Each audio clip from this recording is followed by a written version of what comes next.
கர்த்தருடைய பிள்ளைகளுக்கும் உலகத்தாருக்கும் முழுக்க முழுக்க வித்தியாசங்கள் உண்டு. ஏன் அப்படின்னு சொன்னால், உலகத்தார் பாவம் செய்யும் பொழுது அவங்க பிசாசோட கையை பிடிச்சிக்கிட்டு இருக்காங்க.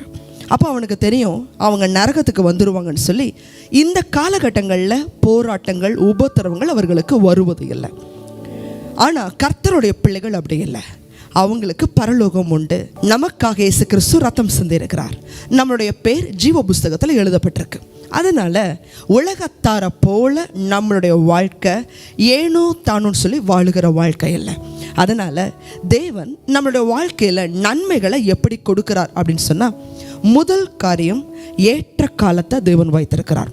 சங்கீதம் 34 வாசிக்கிறோம், சிங்கக்குட்டிகள் தாழ்ச்சி அடைந்து பட்டினியாக இருக்கும், கர்த்தரை தேடுகிறவர்களுக்கோ ஒரு நன்மையும் குறைவுபடாதுன்னு வாசிக்கிறோம். ஆனால் ஏன் நம்மளுடைய வாழ்க்கையில் நன்மைகள் தடைப்படுது அப்படின்னு சொன்னால், தேவன் நம்மளுடைய வாழ்க்கையில் ஒரு நன்மையை திட்டம் பண்ணியிருப்பார். அந்த நன்மையை பெறுகிற வரைக்கும் தேவன் நம்மளை உருவாக்கி கொண்டு வருவார். இப்போ பொதுவாக கோழிகள் முட்டையிடும். அந்த முட்டை இட்ட உடனே அந்த குஞ்சுகள் வந்துடாது. அந்த கோழிக்கு மேலே கிட்டத்தட்ட 21 நாட்கள் அதை அடக்காக்கணும். அடக்காத்தான் அது அழகாக உள்ளேருந்து வெளியில் வரும்போது அழகான கோழி குஞ்சுகளாக வரும். அதே போல் ஒவ்வொருத்தருடைய வாழ்க்கையிலும் தேவன் ஒரு அழகான தேவ திட்டங்களை வச்சிருக்கிறார். அதை எடுத்த உடனே நமக்கு கொடுக்க முடியாது.